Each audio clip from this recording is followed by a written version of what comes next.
This is Scott Stream. I'm Scott Hambrick, scotthambrick.com and onlinegreatbooks.com and other things.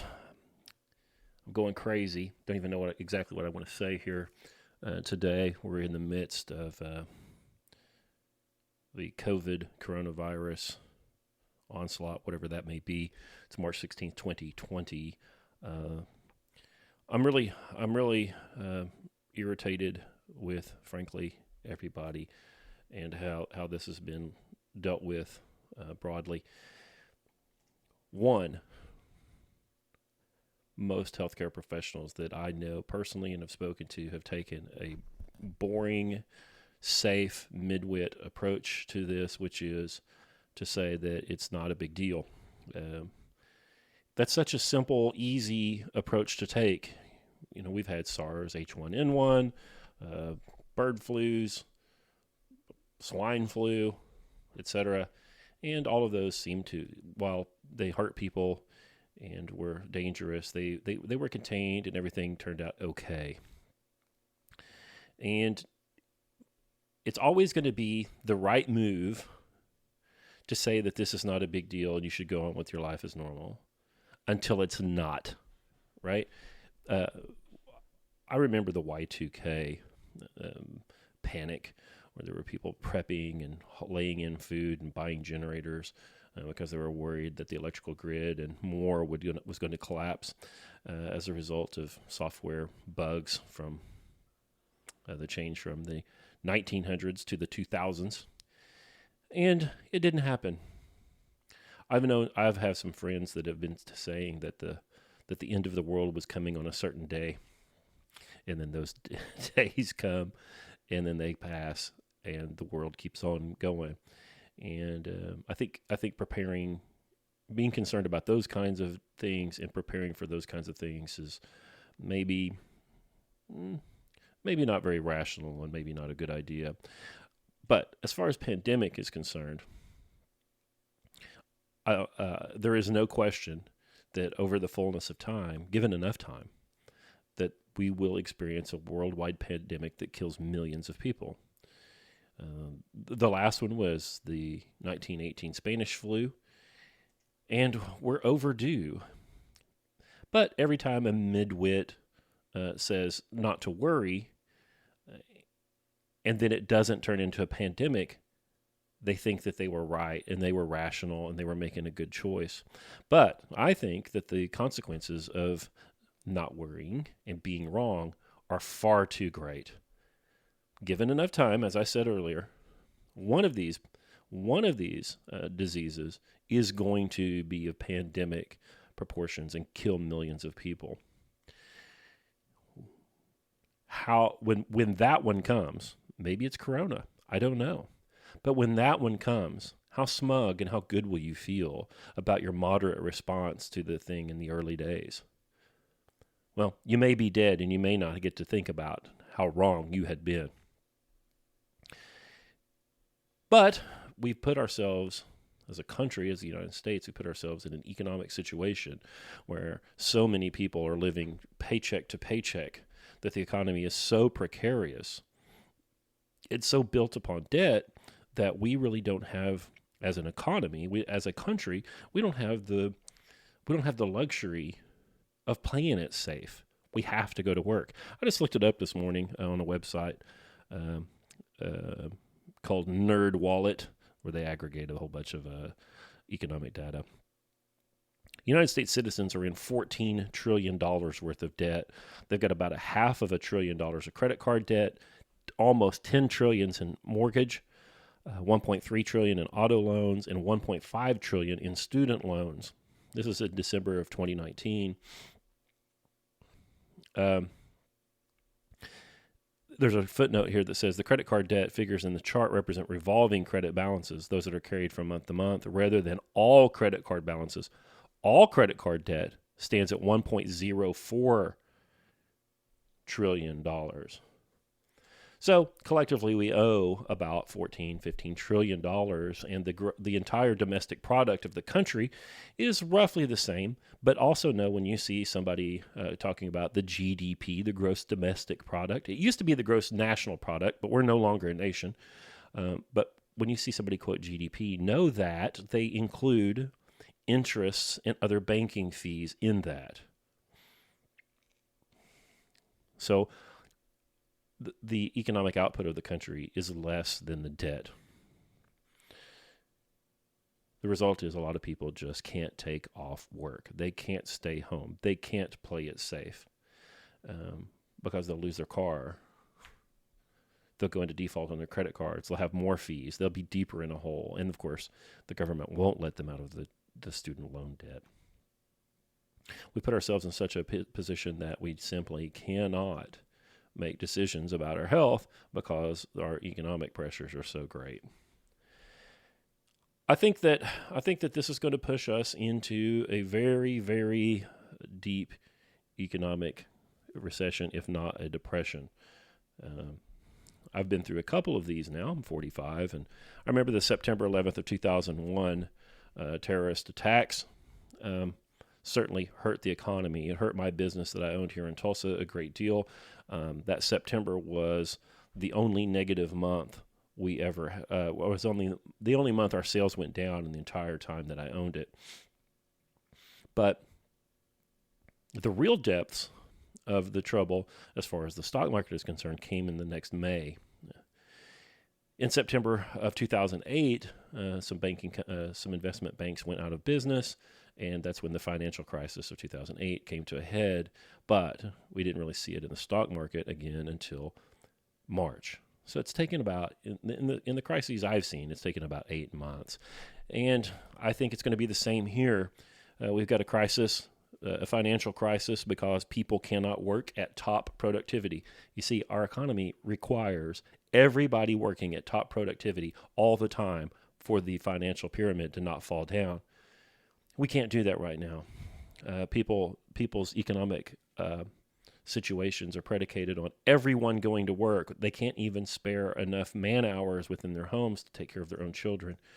And if we can't do all of that work, if we can't go in and work at maximum productivity, we're going to find that the pyramid can't stand. And I think that we're going to see the stock market struggle by fits and starts and bottoming somewhere in the October to November area or time frame. The Federal Reserve Bank just released, I think, bought $1.5 trillion worth of debt, pumping $1.5 trillion worth of cash into the banking system. Of course, that won't help me and you. We're not bankers. That doesn't help us. They talk about it putting liquidity into the financial markets, but the trickle-down thing just doesn't seem to work, does it? The bankers will use that to shore up their balance sheets, which they need to do. Their balance sheets are terrible. They don't have enough money on hand to weather a storm. So the Federal Reserve Bank just gave them that. So they're going to absorb that. It's going to shore them up, but it's not going to get to you. Or if it does, it's going to be a few percentage points of the money that was pushed into that liquidity and that liquidity tsunami are going to actually make it to regular people, I think. Additionally, they've lowered interest rates. The overnight, the discount window rate has been lowered again. We're getting close to zero. I think we're going to see negative rates. There are some dozen countries in Europe already that have a negative rate so that they pay people to borrow money. This is a metaphysical problem. You can't pay people to borrow money. If you're actually paying people to take money for it from you, that is an admission that the money is a liability and it's a problem to have. You're essentially saying, take this money and here's some extra money to take it from me. The whole system breaks. I think we're in dire condition here, and I think it's good. I think it's proof that globalism has not worked. We don't need to accept people from everywhere into the country. We don't need to travel as widely and broadly and as frequently as we do. We don't need to have loosey-goosey quarantine rules for people returning from third world countries, which China is one. This doesn't behoove us as a nation. Additionally, we find that our surgical mask manufacturing is mostly in China. We find that 80 to 90% of our pharmaceuticals manufacturing is in China. This globalism has put us at an enormous military and strategic disadvantage, and hopefully this was going to point this out to everyone. Not everything is about economics. Not everything is about how cheaply can you get a T-shirt or an electronic good. I'm hoping, Rahm Emanuel said, never let a crisis go unexploited, or whatever it was he said, something like that. I'm hoping that we use this. I'm hoping that we use this to re-examine what we're doing here. It's a good thing to have to spend some time with the kids, maybe. It would be a very good thing if we had enough space in our budgets and had enough debt paid off that we didn't have to both work to have a family. It would be a very good thing if everybody admitted and understood that the debt that we're in can never be paid off. And we go ahead and do that jubilee. It needs to happen. If you're a banker,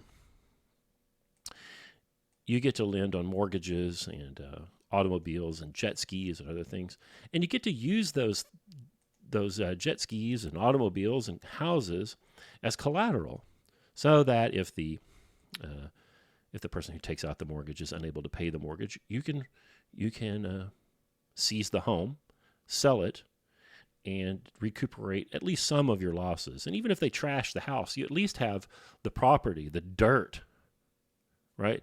The land that you can then sell to make up some of your losses. You don't go to zero on a loan very often when there's collateral.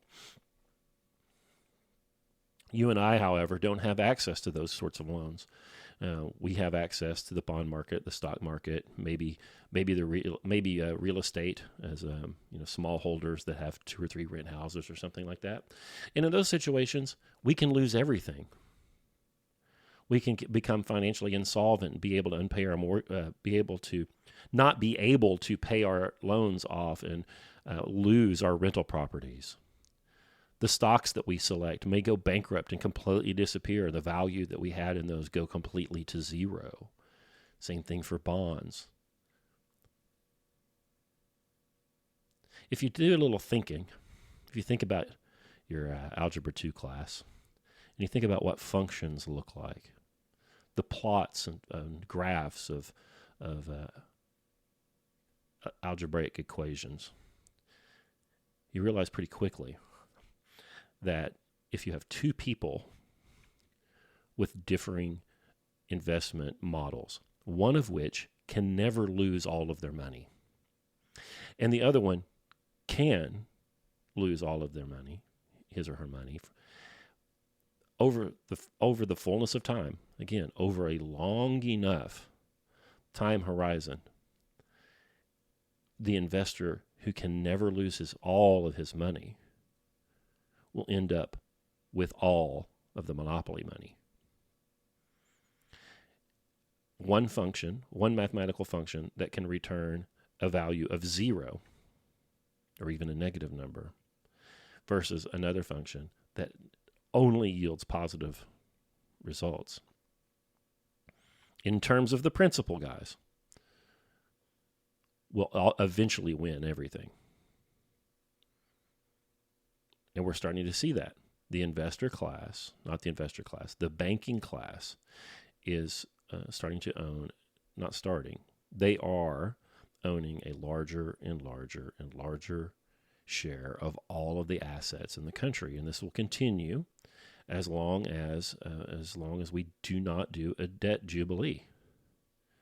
So it's my hope. It's my hope that this that this corona thing will bring everybody's attention to the failures of globalism. It will bring everybody's attention and anger, in fact, to the idea that wages have been flat for about 40 years. Young people don't make more money than their parents did when it's adjusted for inflation. Wages have been flat. And the suffocating levels of debt that we're carrying in our society should be exciting anger too. And this is going to expose all of that. Warren Buffett, who I have a lot of disdain for, but admire as well, is famous for saying that when the tide goes out, you can see who was swimming naked. And this is going to expose a lot of people as being economically naked. And it's just my hope and prayer that we make good decisions that give people relief and give us a chance to have a little less pressure in our lives and spend more times with our families and actually own the things that we need and not essentially lease them from the lending class. I'm sick and tired of it. Well, there's that. I hope all of you guys are safe. Hey, go ahead and isolate. You know, who cares? Who cares what somebody thinks? Who cares if it seems immoderate? Stay away from people for a while. Play cards with your fucking kids. You know, stay away from people for a while. Let's see what happens, right? Because one of these times it's going to be the big one, and just because this one wasn't, doesn't mean the midwits were right. This makes me think that I'm going to get some criticism saying, well, you're talking about the economy being so fragile, and that if we react drastically to this, the news about this virus, it'll crash the economy. So maybe it isn't a good idea to listen. There are a lot of things, most things, in fact, are more important than this economy is. I also believe that this economy is coming to an end one way or another anyway. And the sooner and more completely that happens, and the sooner and more completely we're able to revamp our way of life and the way we do these things, the better off we'll be. So let's not let this disaster go unused.